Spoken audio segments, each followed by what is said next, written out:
अब आइए आपको जरा हम दिखाना चाहते हैं कि कौन किसके साथ है। इजराइल की तरफ आप नेतन्याहू को देख रहे हैं तो खामेनेई को ईरान की तरफ। ऐसे में इजराइल के साथ अमेरिका, सऊदी अरब, जर्मनी, यूएई, जॉर्डन, ये तमाम देशों, देखिए G7 में भी तमाम देशों ने खुलकर इजराइल का साथ दिया है।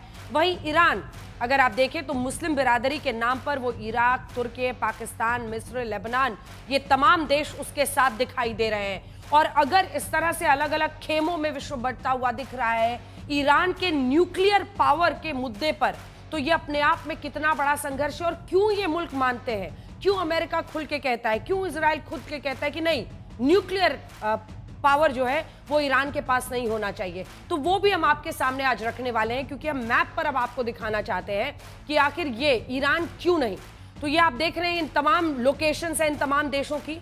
ऐसे में नहीं बनना चाहिए अगर न्यूक्लियर पावर ईरान को, तो क्यों? ईरान पर लंबे समय से आतंकी संगठनों को समर्थन देने के आरोप लगते रहे हैं। ईरान की इस्लामिक रेवोल्यूशनरी गार्ड कॉर्प्स इन गतिविधियों का मुख्य केंद्र है।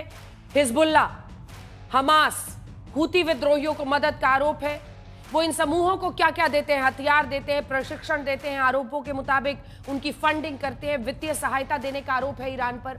आतंकी फंडिंग का उपयोग क्षेत्रीय अस्थिरता पैदा करने के लिए फैलाना होता है और इजराइल को खास तौर पर पूरी तरह से चारों तरफ से घेरने के लिए। एक तरफ अगर आप लेबनान से हिजबुल्लाह देखते हैं, आप इधर से अन्य देशों से, चाहे आप हमास को गाजा में सपोर्ट करते हैं, ये एक प्रॉक्सी वॉर का आरोप लगता है।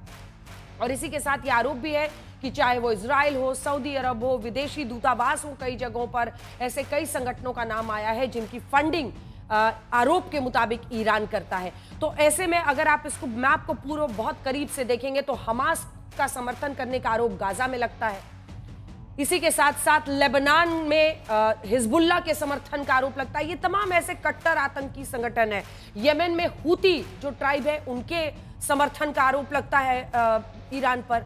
ऐसे करके चारों तरफ से इजराइल को घेरने की जो कवायद है, यही हूती, यही हिजबुल्लाह, यही हमास मिलकर इजराइल पर अटैक करते हैं। और यही प्रॉक्सी वॉर को एक बार में, मतलब एक लंबे वक्त से इसे झेलने के बाद, ईरान को बार बार चेतावनी देने के बाद, अब इजराइल का, जिसके कहते हैं सब्र का बांध टूट चुका है और तब उसने ईरान पर हमले शुरू कर दिए हैं।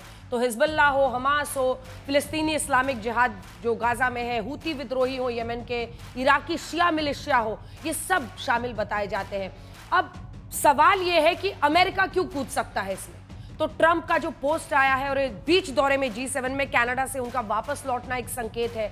ईरान का तेल अवीव में अमेरिकी दूतावास पर हमला हो जाना, आप सोचिए, अमेरिकी दूतावास पर तेल अवीव में हमला हुआ है। ऐसे में इससे भी झंडाया हुआ है, गुस्साया हुआ है अमेरिका। और प्रसार संधि से बाहर निकलने की जो कोशिशें हैं अमेरिका का, इजराइल के साथ मजबूत गठबंधन, क्योंकि वो इजराइल का साथ देता है इन मुद्दों पर अमेरिका। इसी के साथ संधि के बावजूद ईरान अपने परमाणु कार्यक्रम को जारी रख रहा है। और जो ये प्रॉक्सी समूहों का खतरा है ईरान की तरफ से, इसकी वजह से भी अमेरिका इस पूरे मामले में आगे कूद सकता है।